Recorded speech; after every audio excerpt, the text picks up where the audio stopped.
to the Culturally Distinct Podcast. I'm glad you guys tuned in today. As you can see, I'm in a new location, new time, new place. Guys, look, every week around this time, we do things special. And for this particular weekend, it's Essence Music Festival weekend. So I'm going to come to you with multiple guests, multiple individuals, people that you've seen before, not just in the streets, but you've probably seen them on TV. And I'm here today with a celebrity, but before we get... Oh, no.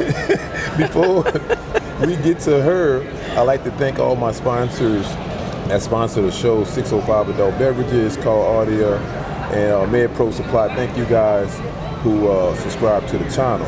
Now, guys, as in I Jesus said, Christ, amen. Yeah, hallelujah. Mm-hmm. As I said before, we down in the city, and I'm here with Shelita Mundy. Y'all probably seen Shelita before. Y'all probably seen her from a distance. Y'all probably didn't know who she was, but y'all probably went to school with her. Yeah, I've been to a lot of them. Right? Mm-hmm. You probably worked with her. Yeah. You probably partnered or supported her on some stuff that she did, and we're going to talk about it today, and we're going to have fun on this podcast. All right, let's go. How you doing, Miss Mundy? I'm good. I'm recovering from day one of Essence. Recovering. I didn't get much sleep. So, but I'm happy to be here with you, talking to you this morning. That's awesome. That's lovely. Yeah, that's lovely. Absolutely. So look, I want to jump straight into it, right? I want to talk about your beginning, right? You're originally from New Orleans, right? Yep. High school. Which year?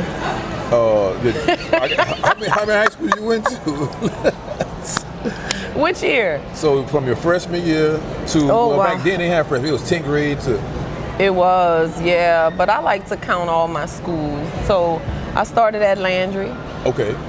Then I went, for the most part, I went to Carr, and then ended up graduating from Walker, Perry Walker. So you from the West Bank? Yeah. I didn't know that. Yeah, I am. 1.5. So look, shout out 1.5. So look, you went to Landry, all the schools in that year? All of them. Near. All three. God, very transient. Okay. Yeah, so, that's what's made me what I am today. So after high school, then you transitioned to where? Southern University, Baton Rouge. There it is. You got to say that louder. Absolutely, Southern University. So what made you go to Southern? So a couple things. I wanted to go to college. I think a different world made me want to go to college. I wanted to be Whitley Gilbert. Oh, okay. I wanted to be Whitley Gilbert. So shout out to Whitley Gilbert. She's the reason I wanted to go to college, because that wasn't a thing. That we didn't talk about that at the dinner table. Right. So, but I was playing volleyball, and I had an interest in Southern. But it was close to home, but it was far enough. Right. So I knew I wanted to be away, but not too far. Yeah. My mother has 6 children. Okay. And I'm the eldest. Oh, you're old. Okay. Yeah, so I didn't want to go too far in case for some reason I had to make it back. Right, I got you. And for those individuals that don't know about Southern is in Baton Rouge, and Shelita's from New Orleans, which is about 45, 50-minute drive. Yeah, about 50, 60. Down I-10, so like you said, it's a hop, skip, and a jump. Yeah, it is. So now, fast forward, you went to Southern University. Now after Southern University, you had any advanced degrees? Yeah, I went on to Loyola. Okay. So I started teaching right after Southern. Okay. And in the heart of Uptown, heart of the Magnolia, at Woodson, Carter G. Woodson. Okay. That was my first teaching assignment, and there was so much that the children were just dealing with. Yeah. So much, and it extended outside of the classroom. The help that I felt like they needed. So I decided to go get a degree in counseling. Okay. Yeah, I wanted to do that. The killing, the drugs, the poverty, the abuse. What made you go to Woodson? That's a hard school. Man, so when I graduated, I did an internship at Tulane. Okay. In recreational therapy, and I was pregnant with my daughter at the time, and it wasn't a safe place to be. I was on the adult psychiatric unit. Okay. And I was like under attack a lot, working with those patients. And one day, this guy looked like Mike Tyson. You know, the voices told him I was talking about him, and he just got up and came for me with a full fist. Really? Tripped over because they couldn't have shoestrings, so he tripped over his shoe and landed across my lap. If that lick would have landed, I don't know what would have happened. But I called my girlfriend, and I told her about it. She said, well, look, we have 8 vacancies at the school. It was the first day of school. She said, come through, drop your resume off. I was like, okay. I was 22 years old when 8 vacancies. 8 vacancies on the first day of school. And I went to drop off my resume to the principal, and the secretary said, no, just have a seat there. And the principal came in like, who am I hiring? And she said, what do you want? I got 6th, 7th, or 8th grade. I said, well, I said, I guess 6th. She said, okay, what, English, math, social studies? I said, well, I guess English.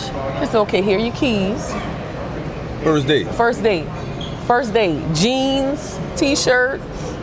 And she said, did you get your background checked? I said, no. She said, well, give me my keys back. Go down, get your background checked, and come back. And that's what I did, and I've been in it ever since. This is year number 27. Oh, wow. So now, fast forward. So basically it chose you. You didn't choose it.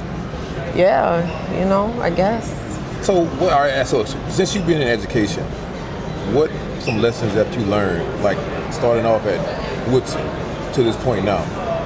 Because we're going to get to where you are now, but what lessons have you learned starting at that, you know, that one particular school? That one particular school, I think the first lesson I learned was there was an incident where, well, not an incident, but I had something I planned for the children. They all had to pay like $5. Okay. And some kids didn't pay. And so I was like, well, they can't participate. And the principal called me in her office, and she said, I need you to understand who we work with. Right. And your purpose. Right. And she said, I said, well, you know, they have to learn a lesson. I remember I'm 22 years old, you know. I said, they have to learn in life. If you don't have it, you don't get to do it. Right. And she said, well, that's not a lesson they're gonna learn here. And I was upset. Really? I was highly upset. But then it made a lot of sense to me. That's not a lesson that they're gonna learn here. So that's good. I mean, so shout out to the principal, first of all. Mary Laurie. Shout out Mary Laurie, legend, New Orleans legend, Mary Laurie. Because she taught you the lesson because you was a young woman, and you know, you had a different mentality going into it versus what the reason is. Because some people need assistance, some people need help, some people need, you know, that help and that support. And I'm glad Mrs. Laurie. Yeah, she did, and that's something that I've always used. And I had a teacher to come to me maybe like 15 years later. I used it, and the teacher came to me, and she was like, "I'll never forget that."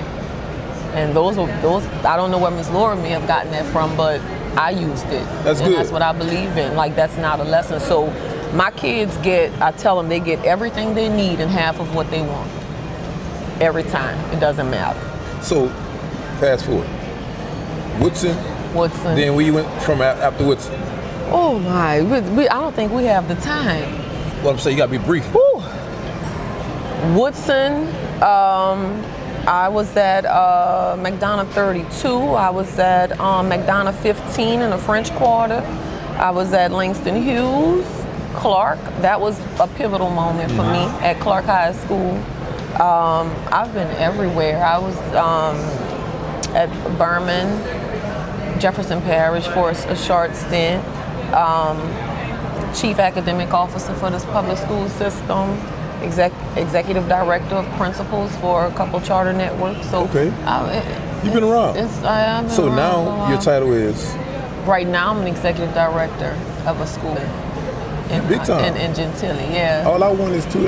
That's it, $2. Oh no, I don't have it. So let me ask you this. with all this education that you have, right, and being directly in New Orleans, right, what are some things that you think that New Orleans is lacking in terms of teachers? Because you say you was executive over principals. in terms of teachers, in terms of principals, executive leadership? Because what are some things that they're lacking in? I think time to sit in a position to learn and just become more wise and more educated on the job. You hear a lot of, especially young folk, I'm ready to get out of the classroom. I'm ready to get out of the classroom. I'm ready to get out of the classroom. I don't want to teach. I want to be in administration. Those are two totally separate hats. And it's not for everybody. And a lot of times you find people who get in those positions and they do well, but a lot of times they don't. Not every good player makes a great coach. 100%. You know? And so it's a totally different set of skills, and some people have it both, have it both, but some people don't. And you have a lot of schools, especially with us being chartered here in New Orleans, you know, we only have one direct run school. Right. Shout out to the Leah Chase School. We only have one direct run school here, so there are a lot of mom and pop schools and folk that have moved into positions fairly quickly and haven't had a chance to just really get seasoned. Right. You know? Right. And I think that it sometimes hurts the level of education our kids get, the quality that our kids get. Would you ever consider like leaving New Orleans and going somewhere else? Or like... I did for about 2 days. 2 days. I did for about 2 days. I got a phone call from a former mentor in the Bay Area. He was looking for a chief of schools, and I thought about it, but then I changed my mind very quickly. This is home. This is home. I have 4 more years. Okay. So you're going to retire. So what's after retirement? Because I'm pretty sure people that go in retirement, they get back in consulting, or they stay in the education system some kind of way. But what's... I've thought about it, but I think I might want to try something totally different. I'm thinking about my daughter, who she may have a private practice one day, helping her to launch that. I think about those types of things, but right now I just don't want to do anything. Yeah. I wake up every day like I'm a day closer to retirement. Yeah. I'm tired. Yeah. I love what I do.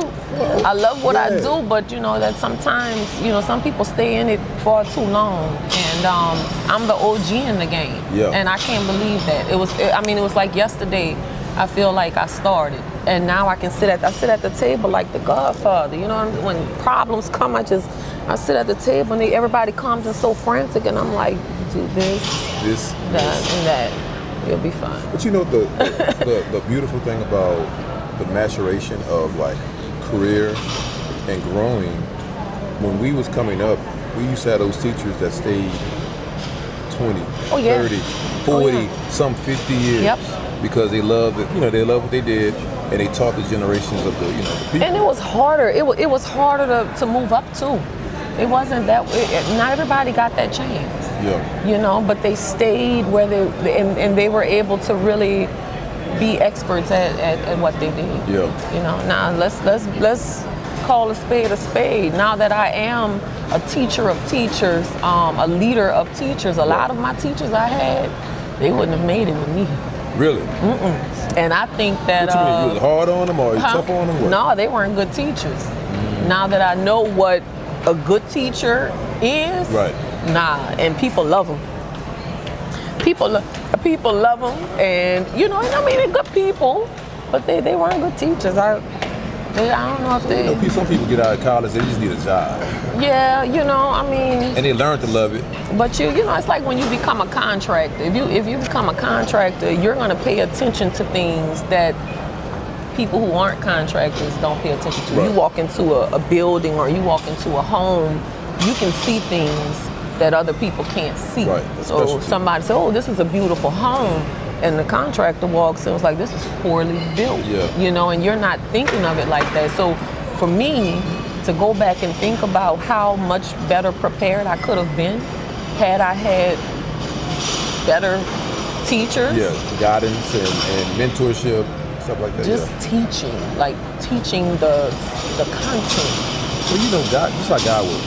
Sometimes God puts us in situations where we become the subject that we want. right? So sometimes we become the leader that we're looking for. And over time, because the thing is, people train and teach people how they want to be trained and taught, right? When I was a trainer for the government for a long time, people said, I love the way you train, I love the way you teach, because that's how I need to be trained. And because that's all I'm understanding. If you're just telling me stuff, blah, blah, blah, blah, blah, blah, I'm not getting nowhere with it. But we appreciate your service. Yeah, thank you. Yeah. Thank you. I do. I feel like I'm in the military. I got you. So look at me. I do. These parents are different. How you think Southern? They're different. How you think Southern scoped you? Oh, did it? In going into this field. You know, that's so funny because when my daughter was in school, I used to tell her you're building character. She didn't get it. You know, she didn't get it. But I think what Southern did for me outside of the opportunity, because that's what it was for me. It was opportunity and foundation. Yep. But for things to, you know, we used to complain about things not being as organized, you know, meeting people from all over, having to deal with different personalities and, you know, work our way through things. There was really, you know, we looked out for each other. Mm-hmm. But for me, my experience, it was a lot of people coming together who may not have had it all. And so we had to figure it out together. Yeah. And so in life, I feel like that you can't do it alone. You have to understand that everybody has a different walk of life. Yep. Everybody has different experiences. And you got to be patient. You got to be open. You know, you really have to have like volition and just that drive to finish what you started. Give me your most memorable moment at Southern. A fight I had my freshman year. A physical fight? Why don't Chicago people like New Orleans people? What is the problem? I had a fight. I had a fist fight. It was over a volleyball game. And we were outside of Boley and Jones Hall. My friend started arguing with this girl. And I mean, it turned into maybe like a 12-person fight. It was huge. It was huge. Oh, it was huge. It was over the volleyball match or it was over territory? You from Chicago or from New Orleans? Maybe a little bit of both. Both? Yeah, a little bit of both. You know, but they were a little outnumbered. You know, it was real. I thought I would be put out. Really? Yeah, I thought I would be put out. Yeah. I mean, you know, I went out there with my finger waves. I had my hoops. I had my nameplate. In the hoop, yeah. I had my Christ head rings on my finger. You had a herringbone on, did you? I did, because I had my nameplate. Yes. Yeah. You know, I went out there with my wreaths on my feet, my jabots, and, you know, my Esprit bag. I had it all. You had 2 goals back No, there. I didn't. My mom wouldn't let me get them. Oh, I wanted it so bad. I wanted to get them 2 goals. Oh, I wanted them so bad. I'm so glad she didn't let me do that. Oh, I'm so glad. Oh, I wanted that so bad. You know, I went out there as a New Orleans girl. Yeah. You know, and all that foolishness, and it quickly transformed me. Because I went out, and of course you naturally gravitate toward the people, right? You know, who you know. And one day I was sitting in front of the Union. This was after the fight. Okay. But I was sitting in front of the Union, and I just saw these beautiful girls. They were walking, and they carried themselves so differently. Yeah. You know, and I was like, who are those girls? You know, I was like, who are those girls? And people would it's like they respected them. Like when they walked, there was just something different about them. And I was like, you know, here I am with my hard hairstyle and, you know, and I'm like, who are those girls? And they say, those are the AKAs. And all I ever knew was Delta. My principal was a Delta. My teachers were Deltas. So that's all. But when I saw them, I saw something different. He's like, I gotta be that. I saw something different. No, not I gotta be that. They gotta have me. Yeah, well, that's yeah, you're right. You're right. That's you right. know? Yeah. I mean, I'm just saying. But I saw him, and I think that it just changed everything. It changed everything. And I knew once I got there, I had to finish. I had to finish because so many people fell off. You know, so many people fell off. And college is never about, you know, it is about grades, right? Because that's effort, but it's more about you just being able to withstand. Relationship building. Oh, that's enduring. Because you're not wanting to go back Right. to the unknown. You know what I'm saying? So I knew I had to finish, but I had to. I said that right there. That feels. It just gave me something to, you know, to push me a little bit more. And so the sorority in itself, it was, you know, it's giving me sisters for life. Yeah. But you don't give me AKA, even though you're AKA. I know you people say that all the time. At all. You give me. Don't say it. I'm not gonna say it, but you know, you give me. Yeah, don't say it because there is no other sorority I now. got you. You know what I'm saying? They don't even exist. I love y'all. Y'all know I love y'all, right? Yeah, I get that all the time. Yeah, because your personality is different. But I mean, we have. But you're not. Every sorority has everything. They do. Like, you know, they try to stereotype sororities, but it's not like it's not like that. You have all beautiful women, all shades in every sorority. You have the bougie ones in every sorority. Yeah. You know that. I think Southern just the in down general, next girl next door in every sorority. But Southern in general. Well, Southern. Well, Beta Psi is different. Oh, well, the women. Beta Psi was, but no. Oh yeah, you're right. Yeah, because look. Yeah, you're right. Every walk of life, every school I've been to, and all the places I've been. I told my daughter, I said, we wore heels to class. They don't do that anymore. No. But we would dress up and wear heels to class every single day. Yeah. Every day. Do not come to that union half-stepping. I've been having arguments with people from Prairie View, Howard, Spelman, FAMU, Southern North Carolina A&T, and conversation. Of course, we was talking about homecoming. We also was talking about like the personality of the people. If you know somebody from Southern, first of all, we're not waiting in line nowhere. Oh no, we're beyond that. We're beyond that. Not ever. We're extremely bougie when it comes to like certain events or certain things. We're gonna dress to impress. We're gonna be like the stylish. Oh, all day. Like all day. Top tier. All day. You can't tell us that we're not up there. We bougie. We like, Southern is light skinned. Oh no. Now see, wait.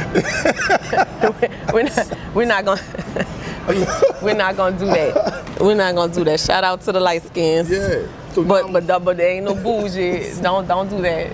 So I want to fast forward. I want to ask you some questions, right? Like, you're from New Orleans. I'm asking you some questions about education, about Southern and New Orleans. None in a particular order, but I just want to ask you your opinion. Somebody was to come to Louisiana, or somebody, kid was interested in going to Southern, or somebody was interested in getting an education. I'm gonna ask you some questions, and I want you to respond with your best answer. But the thing is, I want you to be short. Don't be long. All right. I get long. Yeah, I'm long-winded. So you should have said that before. You like a Baptist preacher. Yeah, I know. I'm closing 30 minutes later. It's still closing. So, coming to New Orleans, what first thing I should do when I come to New Orleans, if I've never been? I hate when people ask me that question. I absolutely hate that. Really? I hate that question. You know, every time, hey sis, I'll be in New Orleans, I'll be in your city, where should I go? Or what? Oh, I hate that question. I'm not gonna answer that. You're not gonna answer that? No, because I don't like, you know, you gotta get the gambit or look it up. I mean, all right. Well, I'm just saying. No, I absolutely hate. I know a lot of people hate that question. Well, I'm sure a lot of people hate that question. You know, go on Frenchman. You know, you're a little older. Go on Frenchman, chill spot. You know, here's a live band or so. I love a cover band. Okay. You know, some good eats. My favorite restaurant here is Italian. So it's kind of thrown off. Yeah. Hold up. I know, right? So if I say, but I don't tell people that because I know people want the gumbo and all that good stuff. But yeah. Hold up, Shelita. Hold up, you can't say that. Don't out loud. go to Dragos for oysters. Don't do. Don't do that. I hear everybody, oh, people on the airplane, I'm coming home, like, oh, go to Dragos, go to Dragos. No, don't go to Dragos for oysters. Really? They're not, you like Dragos? No, I'm from here though. That's different. This is people that never came here. Yeah, I know, but even the people from here tell people to go to Dragos. I don't like Dragos. You can go to Acme, go to the Royal House. The food trucks all over the place. Yeah. Who had the best gumbo here? Your mama. I'm saying outside of your people. The gas station. Not the gas station gumbo. Shout out to the gas station gumbo. Look, this is how I know you are like straight like. I'm just saying, don't go to a restaurant. Maybe a black-owned restaurant. Now, Neo's gumbo. Yeah, I can do Neo's gumbo every day. Yeah. Moro's gumbo. I can mess with that. Okay. Not that thinking about it, but a lot of like our seafood spots and those. Po' boy, best po' boy in the city. Well, Conoco is not here anymore. That was the gas station. I told you that gas station. I can't help it. I mean, that's where you're gonna, Get the best food, huh? Yeah, I don't know. I don't know what to tell you about the po' boys. So what about chicken? Because some people say Brothers Chicken, some people say Popeyes, some other people say what that? Gus's, not Gus's, but yeah, it's Gus's. Is it Gus's? It's Gus's. Best chicken.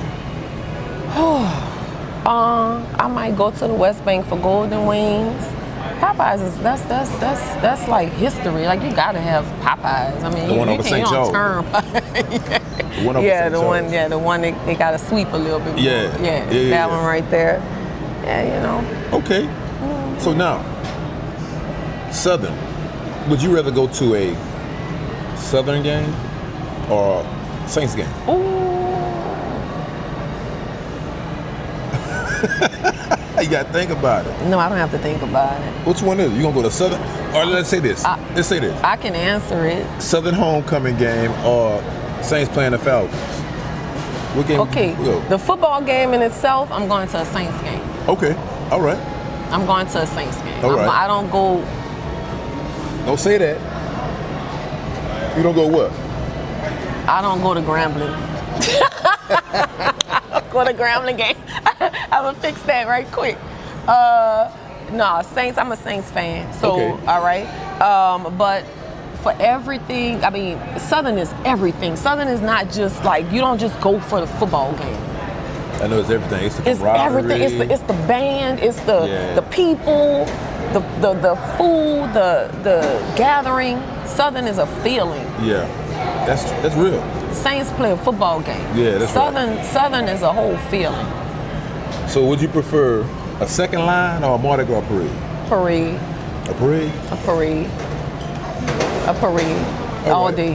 What about beignets or pralines? Well, we call it pecan candy, but Pecan candy. pecan candy or beignets? Beignets. Beignets? Pecan candy. Both. I don't know. I can't. Yeah, that's a hard one. It is hard, right? That's a hard one. Snowballs or daiquiris? Snowballs, I don't drink. Never had a drink in my life. You got virgin daiquiris? Yeah, but I don't get the same effect as everybody else. So a snowball absolutely got to have cream. Yeah. Yeah. Oh, the cream, the evaporated milk? Yeah, you and all gotta that? have that. Gotta Ice have. cream? Gotta have. So let me ask you this. This is going to be hard right here. A brass band or bounce music? Ooh. That's one of the hardest questions I've ever been asked in my life. Bounce. Shout out to the Brassaholics. I know that's not a brass band, but shout out to the Brassaholics. Well, the brass. Yeah. Brass hall, yeah. I love them. They I was love jamming y'all. last night. Those my Southern nights right there. You heard them last night? They were jamming. I did. last I was night. right there. Yeah. I was right there. I'm supposed to be in that band. I'm supposed to play percussion. Really? Mm-hmm. Really? You can play? Percussion, yeah. Really? Yep, I've been on stage with them. Come on.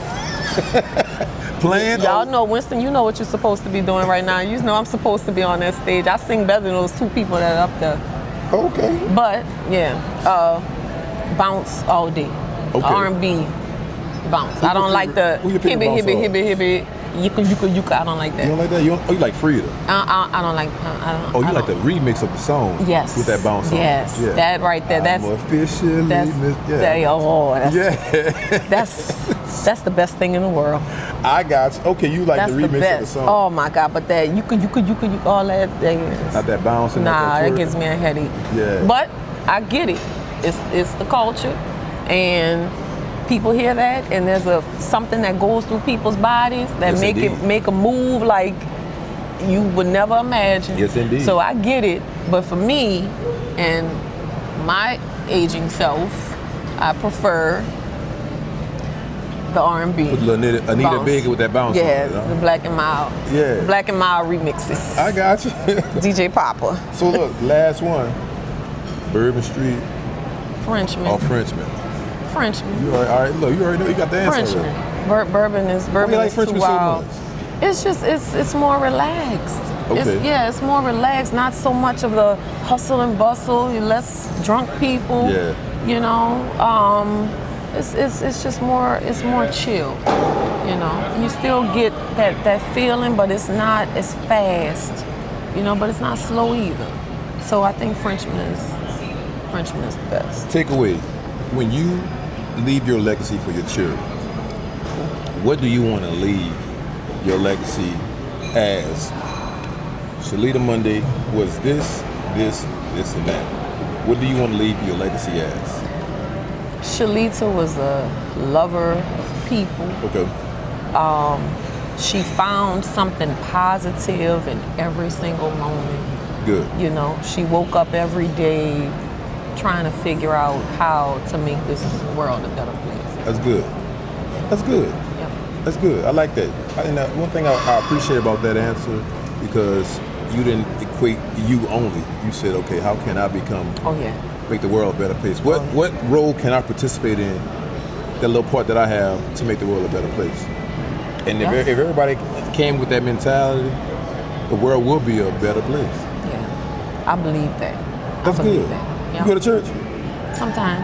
Because I want you to get in ministry. Well, I need to. I think I'll do well. I think you'll be good, real well. Yeah. They'll love you. Yeah, you think so? Maybe I'll just start with some conferences. I'll speak at some conferences. I don't know about that. We'll get with that. All right, well, we'll see. So Shelita, how can people get in contact, if you want people to get in contact with you? Like, I'm talking about in terms of, not for social reasons, I'm saying like in terms of like education, if they need some type of advisor or some mentorship or just information when it comes to this education thing. Well, I have a professional Facebook page, Okay. Shelita Jones. Okay. Yeah, they can reach out to me there. Cool. Yeah. Yes, Facebook, that's it? Or LinkedIn? I do have LinkedIn, Shelita Jones. Yep, thanks for reminding me. I rarely check that. Oh my God. And I'll have like 1,000 messages when I do check it, so. Okay. But yeah. That's good, that's good. So we got to close this, but I appreciate you coming on. I know you're super busy.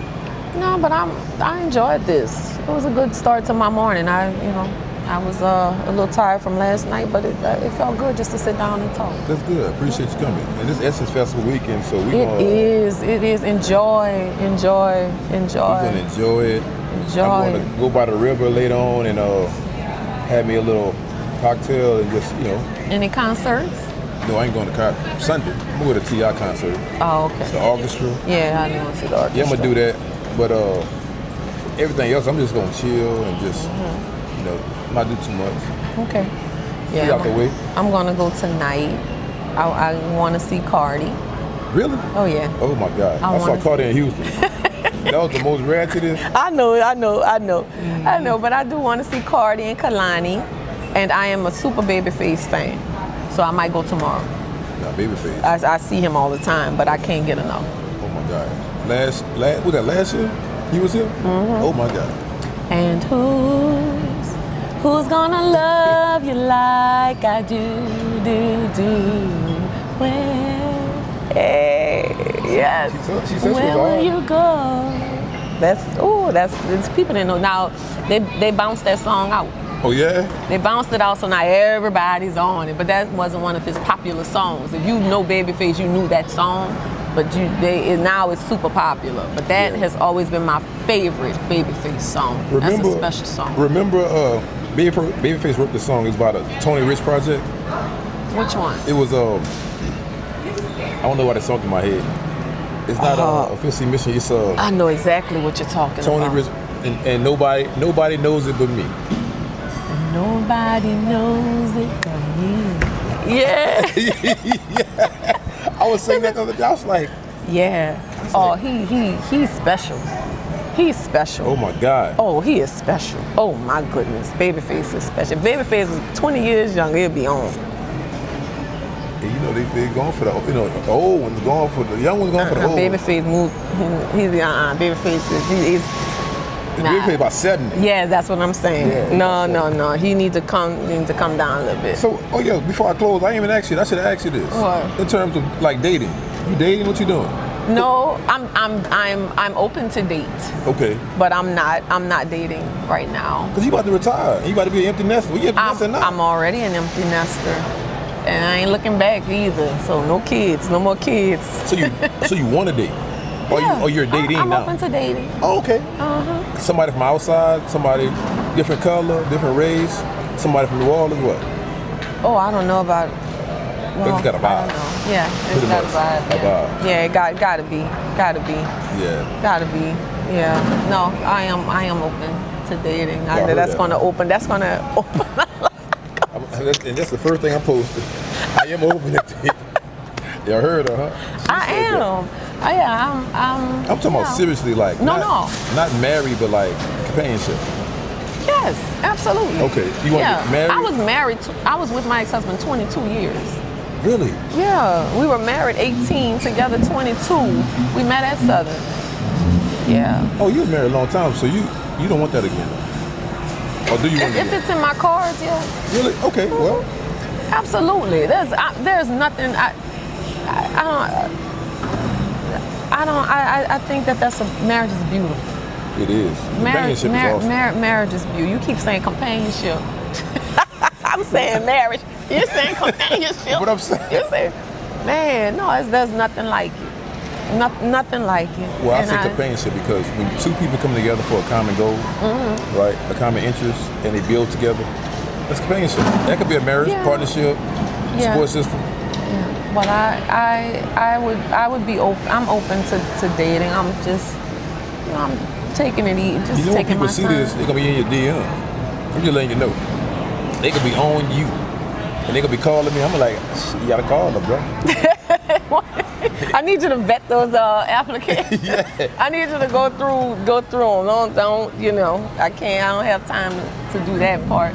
But no, I am. I like to have fun. Serious when it's time to be serious, but every day you gotta find a moment for laughter. Right. You gotta be willing to understand that you're choosing, when you do choose a person, you're choosing to go through life's BS with that person. Right. Like, there is no Prince Charming. He does not exist. He does not exist. And for the ladies and the men who say they married their best friends, no, you didn't. Who they married? They married the person they want to do life with, but that's not your best friend. Ooh, that's good. They're not. They're not your best friend, and I don't care what anybody says. They don't tell you everything they tell their best friend. They argue with you in ways that they don't argue with their best friend. Yeah, that's true. You treat your friends better. You trust your friends more. Trust, with everything. Your friends know everything about you, and you don't, without judgment. Right. That's true. Your spouse doesn't. That's not the truth. So when I hear people say, well, I'm marrying my best friend, no, you're not. But what's funny about that? I mean, and people might disagree with that, but... What a best friend. I think what you said, truth. Best friends know the truth about each other. The only thing is they can't date each other. No, they can't. Because it goes into something else. But that's why I'm saying you're not marrying your best friend. Oh, that makes... Okay, I got you. That makes sense. You're not. I mean, people like to say that. I mean, that's who you hang out with the most. That's who you're with the most. You sleep with this person every night. You share intimate times with a person. But trust me, you will never know what the best friend knows. The friend know everything. They know what the body's been. You know what I'm saying? Mad day comes and, you know, you might tell your lover or your spouse some things that you would never say to your best friend. Mm-hmm. That's true. That's true. And we gonna leave it there. Yeah. Put a period behind it. Mm-hmm. So I have enough best friends. Oh, you got buku best. Look. She got buku best friends over here. I got enough. Heard that? Y'all heard it. I didn't say it. No, She said my real best friends. That's what I'm saying. Whoever I'm with is gonna be. He'll be a friend. I don't think men and women could be best friends. I do. Because over time, eventually, if you open that door, you know what he gonna do? He gonna run through that. He gonna run at full speed. Young. I think so. 30 years. I think that there are hard boundaries that you set, and you know, and that's it. Because if that opportunity is there at all, you're not best friends. But you know that, all right, so you know the attraction is always there, right? But the respect is, okay, you're a best friend, I honor you, I respect you and everything that you do. All the information that you gave me over the years, that's respect, right? And I cherish that. The only thing is now, I still have eyes, and I'm still a man. Okay, well that's great. And watch this. I've never looked at my best friends like that. See, it's different for women. So though. they would be highly disappointed. Y'all, see, women, this is my opinion, when women put you guys in the friend zone, men in the friend zone, you guys look at them as a friend. That's it. It's like y'all like cover your eyes. It's like that's it. But with men, when we say that's my best friend, that's my friend, hey friend, we're looking at them as. I don't know. We will go. Look, we will open that door if she opens it. If she cracks the door, we gonna kick them away. Like, hello. I guess. It just. If your best friend is your type. Well, I think most dudes' best friend is that type. You think so? Oh, yes, indeed. How many dudes you know that their best friend? I bet they cold. Okay. Oh. Okay. I'm telling you, there's not too many cheese. No, I ain't say cheese on camera. What's cold? Cold, like she nice looking. What's cold? Just she's pretty. She's a pretty nice looking woman. She's educated. She's well put together. She look good on paper. Okay. As well as off paper. You think that's really what people call cold? Yes, indeed. That the paper was on paper matters? Yeah. It don't matter, but I'm saying that what people look at. That's what they value. Okay. See what I'm saying? All right. If a man had the 3 6s, 6 foot, 6 pack, make 6 figures. That's most women's ideal, right? And he can't just have 6 teeth. Because guess what? Your teeth are everything. Hey, look, I'm gonna tell you something. If you ain't got that side tooth, I'm automatically, I'm out of here. Automatic. I don't care how nice you look, baby. If you got that side tooth, that one right there. I'm not gonna say. Look at that implant. Look at that implant. Yeah, buddy. So we gotta get out of here. I know we gotta go, but I enjoyed my time. So we're gonna have a part 2. We're gonna do a dating segment. Let's do that. When I come back to New Orleans. Maybe, you know, I'll get some. Yeah, let's do that. Yeah, hook you up. Yeah. You deserve a good man in your life. A good holy man. You know what? Yeah, we'll talk about it. We're gonna pray for you. Thank you. Pray for me. Yeah. Guys, look, I appreciate you guys for tuning in again. This was a candid conversation. It was. With Miss Shelita Mundy, executive leader of all sorts. You know, you're gonna see her. Of course, if you see her in New Orleans, stop her and say hello. She has a great personality. She's a beautiful person inside and out. I thank you again for coming on the show, celebrating Essence. Absolutely. Starting it all. Be safe out there. Yeah, do all the things. Our streets bite. Ooh, Lord. Shout out to my sponsors. Much love to you guys. We gotta get out of here. Again, every week. I love you guys, and you can't do nothing about it. Aww. Peace. Let's go here.